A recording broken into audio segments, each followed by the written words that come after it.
Pai do Senhor, meus irmãos, hoje nós voltaremos a falar sobre o arrebatamento da igreja, né? Arrebatamento da igreja e a grande tribulação. Aquela questão da igreja vai ou não passar pela grande tribulação. Então, o arrebatamento da igreja será o momento mais palpitante para nós, porque se trata da nossa eterna redenção, né? A palavra arrebatar significa tirar com força, ou tirar para fora com ímpeto, né? E é exatamente o que Jesus fará com aqueles que prometeu vir buscá-los, né? E João 14, do 1 ao 3, vai falar sobre isso. Também em 1 Coríntios 15, 51 e 53, eu queria, já estou no ponto aqui, vou ler para nós o que o apóstolo Paulo falou para a igreja de Corinto aqui. Ele diz: eis aqui vos digo um mistério. Na verdade, nem todos dormiremos, mas todos seremos transformados. No momento, num abrir e fechar de olhos, ante a última trombeta, porque a trombeta soará e os mortos ressuscitarão incorruptíveis, e nós seremos transformados. Porque convém que isto que é corruptível se revista da incorruptibilidade, e que isto que é mortal se revista da imortalidade. Então, o apóstolo Paulo está falando aqui que será num momento, né? Será no abrir e fechar de olhos. Só que João 14, do 1 ao 3, vamos ver.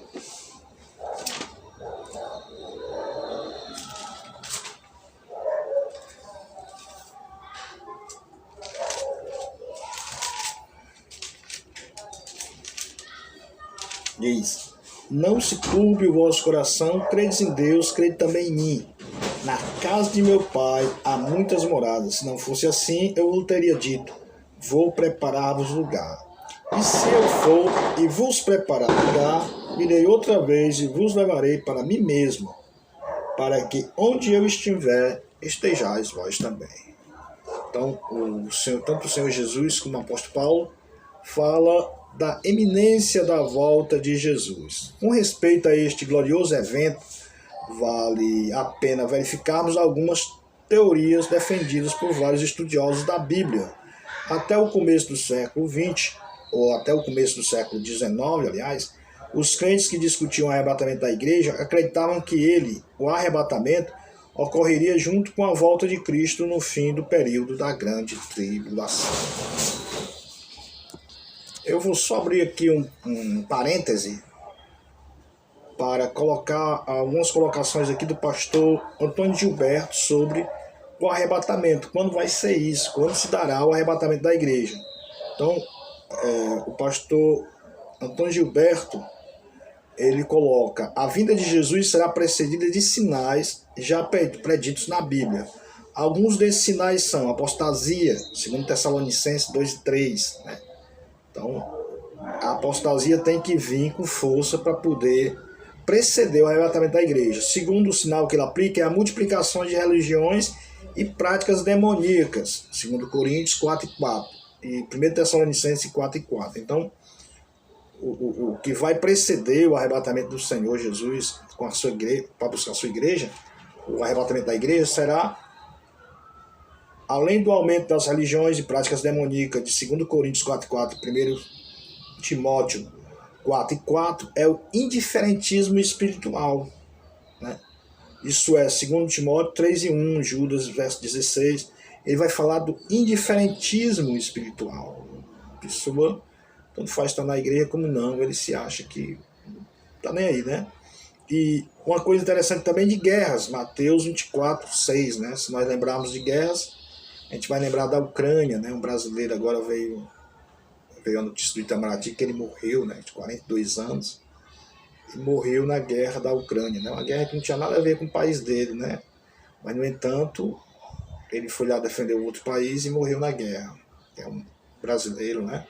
Então, de guerras, está escrito em Mateus 24 e 6, né, sem falar que existem guerras no Oriente Médio que é infindáveis, né, que nem a guerra da Síria, a guerra do Iêmen, a guerra do próprio Iraque, né, que a guerra na África, né, ali principalmente no norte, né.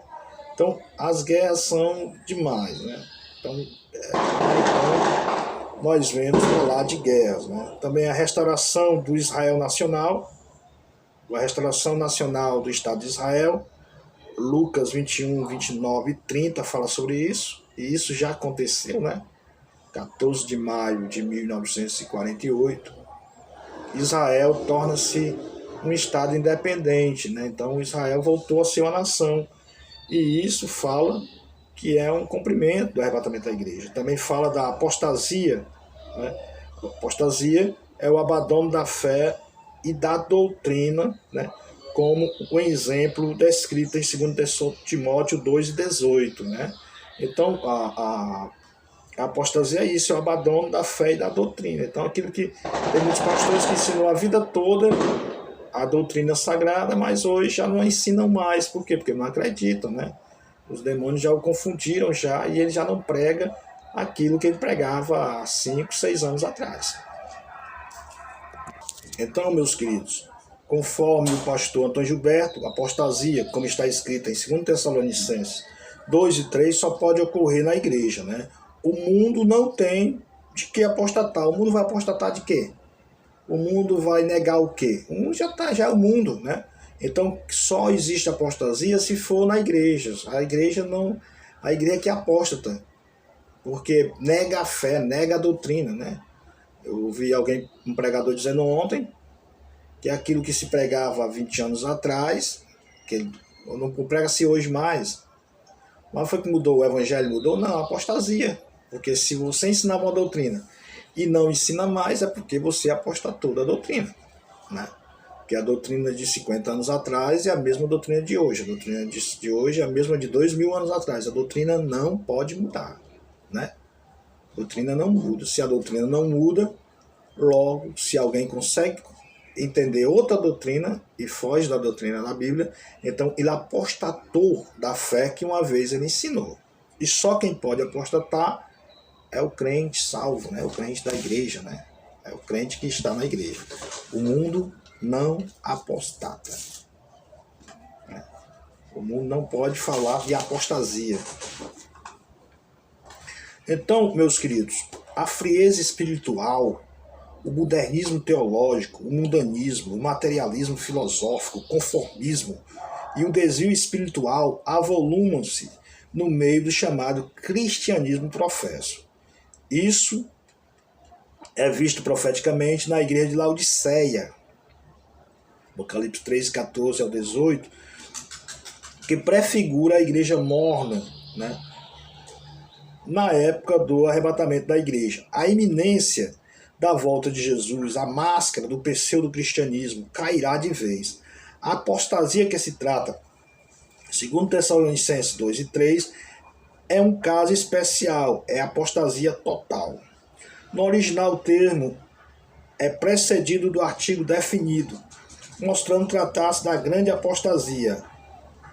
A humanidade atual, em todas as camadas sociais, em todos os países, torna-se cada vez mais indiferentes a Deus, a sua palavra e a tudo mais que se diz respeito. Estamos falando em sentido geral, não local. Tais coisas também precedem a vinda de Jesus, conforme ele mesmo faz ciente em Lucas 17, 26 e 30 e 18 e 8, parte B. Olhem o que Jesus faz em 18, olha o que Jesus fala em 18 e 8, parte B do livro de Lucas. Quando, porém, vier o Filho do Homem, porventura achará fé na terra? Né? Então Jesus está se referindo à grande apostasia, né?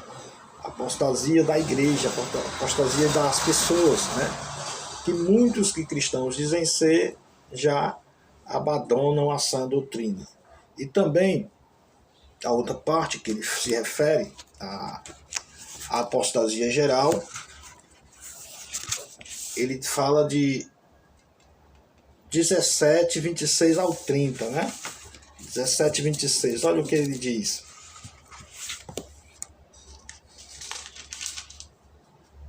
E como aconteceu nos dias de Noé, assim será também nos dias do Filho do Homem. Comiam, bebiam casavam e davam-se em casamentos até o dia em que Noé entrou na arca e veio o dilúvio e consumiu a todos. Como também da mesma maneira aconteceu nos dias de Ló, comiam, bebiam, compravam, vendiam, plantavam e edificavam. Mas no dia em que Ló saiu de Sodoma, choveu do céu fogo e enxofre e consumiu a todos. Assim será no dia em que o Filho do Homem há de se manifestar. Né? Então existe tudo isso aí antes, né, desse glorioso dia. Né? O povo vai continuar pecando. Né? O pecador, quantos dias se passar, ele não vai mudar. Ele vai inventar pecados novos, vai se tornar mais pecador. Né? Mas Jesus fala, até o dia em que Noé entrou na arca. Né? Até o dia em que Noé entrou na arca. Até o dia em que a igreja foi arrebatada. Né? Então, meus bons irmãos, a vinda de Jesus, ela vai ser precedida por esses sinais.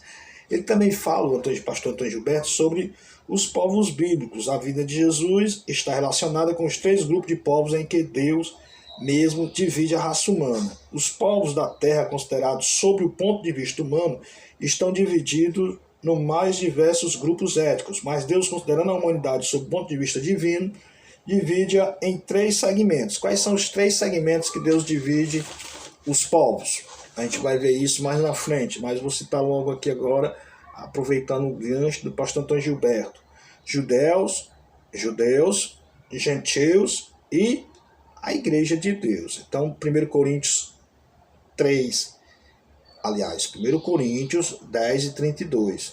Não é uma igreja qualquer, mas a igreja de Deus. Vamos ver 1 Coríntios 10 e 32.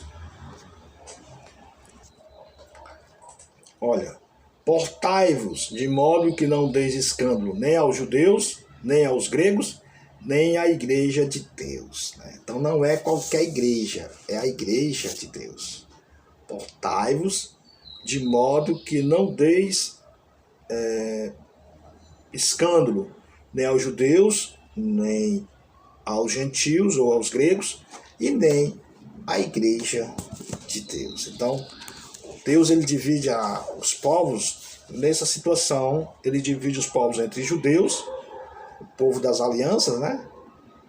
Os gentios, que é os não-judeus, e a igreja de Deus, que é a sua igreja, né? Que é o seu povo escolhido entre gregos, ou entre gentios e entre judeus. Para a igreja, Jesus virá como um noivo, a fim de levá-la para si, para a glória celestial. João 14, 3. Ele mesmo prometeu, como já foi lido. Né?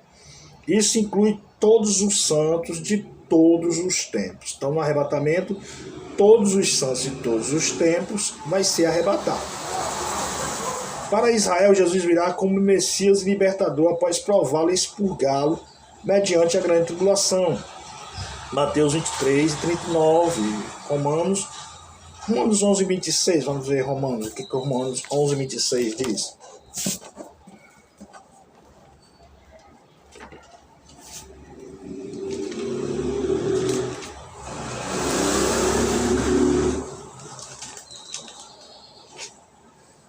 E assim todo Israel será salvo, como está escrito, de Sião virá o libertador e desviará de Jacó as impiedades. Assim todo Israel será salvo. Então Jesus virá para Israel como libertador, né?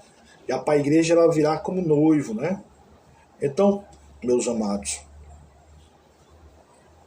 para os gentios, isto é, as nações em geral, Jesus virá como Rei dos Reis e Senhor dos Senhores. E juiz para julgá-las e após isso reinar sobre elas com vara de ferro, isto é, com justiça. Salmo 2, versos 6 ao 10, 96 e 13. A vinda de Jesus relacionada com os gentios será a sua plena manifestação como Deus forte da profecia de Isaías 9, 6. Não estamos afirmando que Jesus virá 2 ou 3 vezes, e sim que a sua vinda relaciona-se com 3 grupos de povos, conforme a divisão bíblica de 1 Coríntios 10 e 32. Judeus, gentios, ou gregos, né? Paulo está se referindo aos gentios, e a igreja de Deus. Então Jesus virá para esses 3 povos. Jesus virá igreja, judeus e gentios. Meus bons, eu queria só ler também a certeza da vinda de Jesus. Vejamos as evidências da certeza da vinda de Jesus. Ele mesmo afirmou que voltará para buscar os seus. João 14,3 diz, eu voltarei, né, para vos levar para mim mesmo. Os santos anjos afirmam que Jesus voltará. Atos 1, 10 e 11. E os anjos de Deus jamais mentem. Os anjos não mentem. Se disseram que Jesus vai voltar, é porque Jesus vai voltar. Os sacros escritores da Bíblia, movidos pelo Espírito Santo, afirmam que Jesus voltará. Onde eu leio isso? Jó 19, 25, Daniel 7, 13 e 14, Hebreus 9, 27 e 28, diz que Jesus vai voltar. Os sinais que ora se cumprem segundo as profecias da Bíblia atestam que Jesus virá. O testemunho constante da ceia que o Senhor ordenou às igrejas assegura que ele virá também. 1 Coríntios 11 e 26. Saiba-se claramente que a vinda de Jesus abrange um período de certa extensão. É um evento em duas fases bem distintas, como já foi falado. Como veremos em pormenores nesse estudo. As primeiras fases, ele virá para os seus. A primeira fase, Jesus irá para os seus, João 14, 3. E na segunda, com os seus, né? Zacarias 14, 5. A primeira fase é o arrebatamento da igreja. A segunda é a volta dele em glória. É a sua revelação pública, sua manifestação ou aparecimento visível à igreja e às demais nações.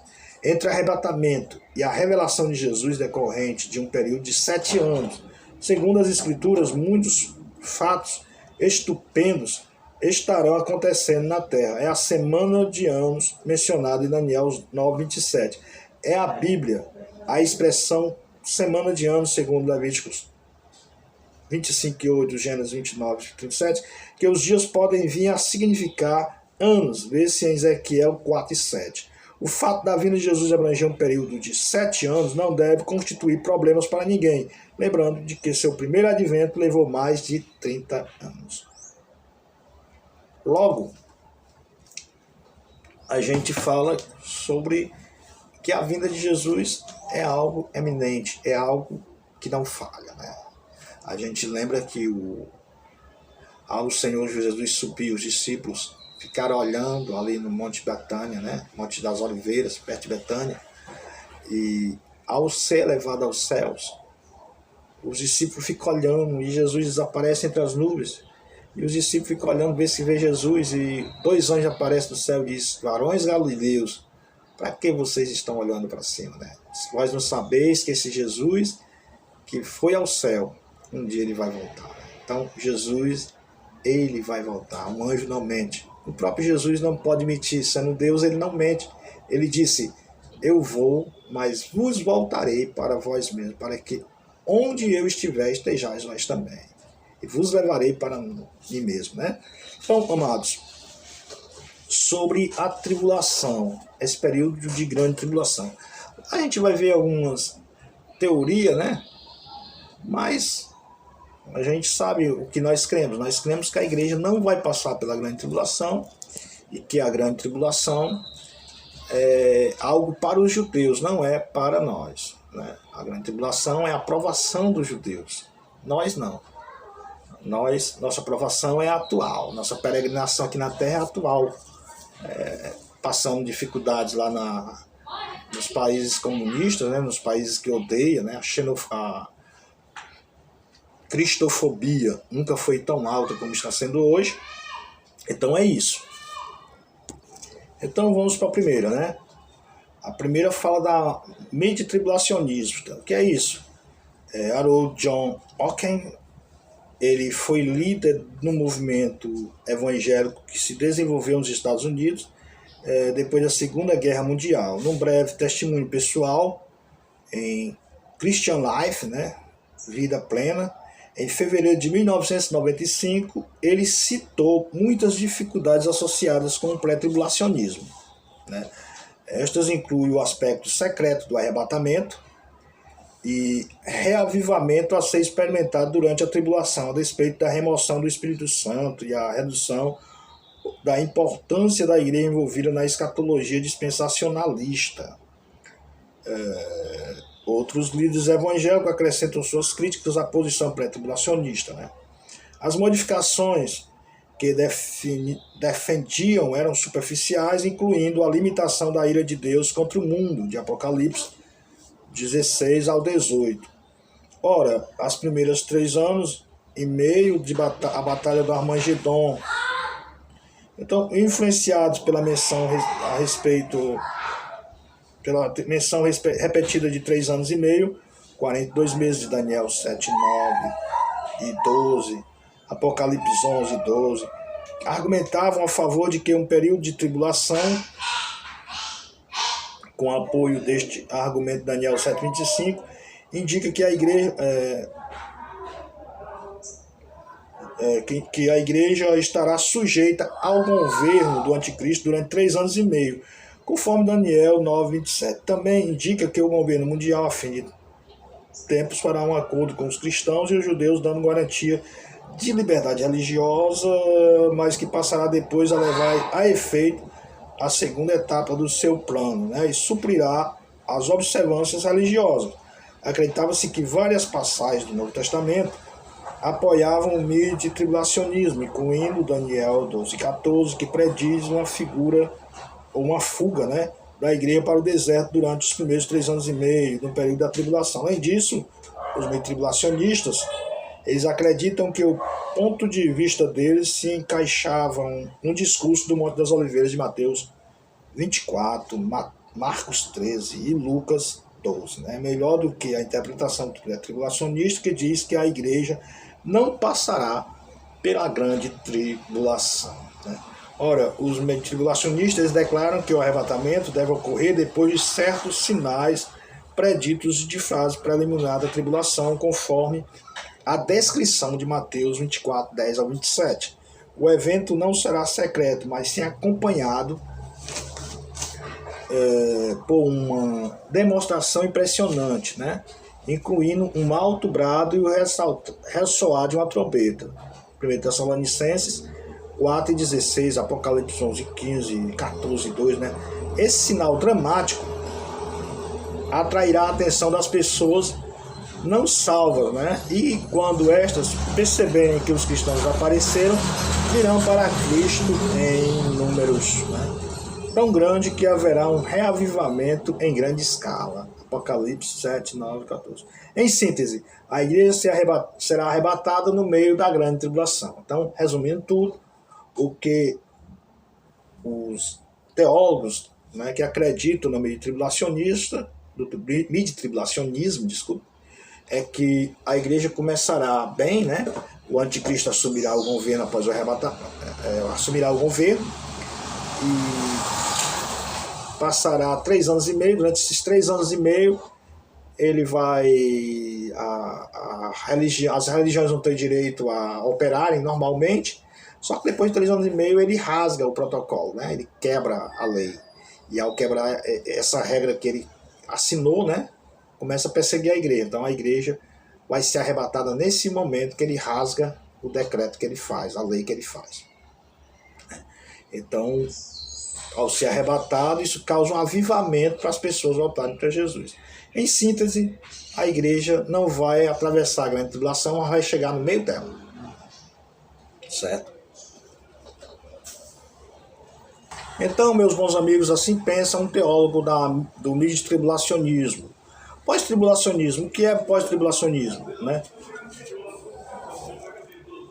Meus jovens amigos, distintos seminaristas, é assim que pensam a mente midi-tribulacionista. Mas pós-tribulacionista, essa doutrina ensina que Cristo arrebatará a igreja no final da grande tribulação e no mesmo tempo implantará o seu reino milenar, e são citadas numerosas passagens bíblicas, como Mateus 24, 27 e 29, argumentavam ainda que a vida de Cristo, ou a vinda de Cristo, deve ser visível, pública e posterior à tribulação. O argumento baseando-se no fato de que os conselhos dados nas Escrituras à igreja, no tocante aos últimos dias, não fazem sentido se a igreja é ordenada a fugir para as montanhas quando ocorrerem certos eventos, tais como estabelecimentos do abominável da desolação no lugar santo, Mateus 24, 15 ao 20. Porém, aqueles que entendem essas palavras meramente históricas entendem que isso já se cumpriu na destruição de Jerusalém no ano 70 da nossa era.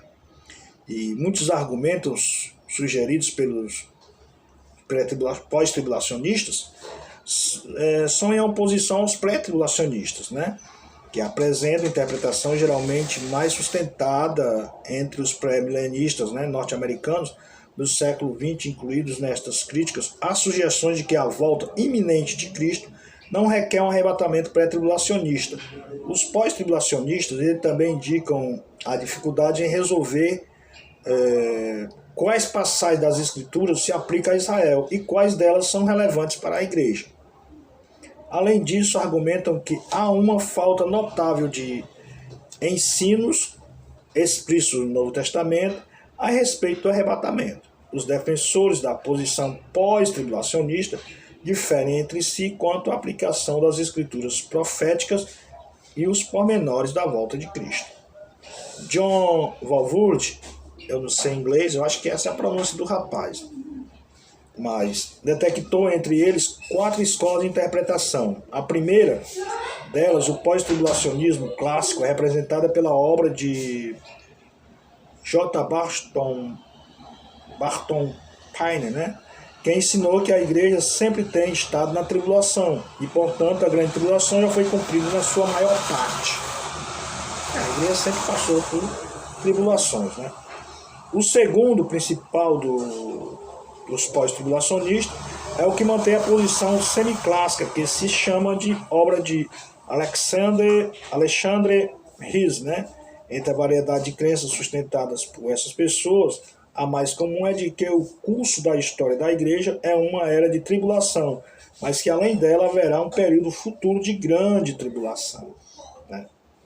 Uma terceira categoria de interpretação pós-tribulacionista é chamada futurista. É apresentada de modo competente nos livros de George Lade, né? Aceita um período futuro de 3 anos e meio ou 7 anos de tribulação entre a presente era e a segunda vinda de Cristo, né? Foi levado a esta conclusão por uma interpretação literal de Apocalipse 8 a 18 e 4. Um quarto ponto de vista é o do Dr. Robert H. Gundry, né? Que Walvoord chama a interpretação pós-tribulacionista dispensável, né?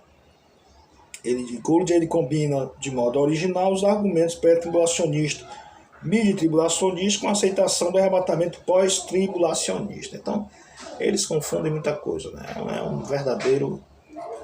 Quem estuda é bom, né? Quem gosta de estudar essas coisas, essas teorias, é muito bom, porque gosta de quebrar a cabeça com coisas que... Mas a fé é importante para você escolher um lado e acreditar naquilo. Então, os midi-tribulacionistas, eles acreditam que Jesus vai vir no meio da grande tribulação, quando o filho de Satã, o anticristo, ele vai rasgar o pacto que ele vai fazer com Israel, com os povos. Isso é, quando ele assumir o governo, ele vai passar 7 anos, no primeiro 3 anos e meio.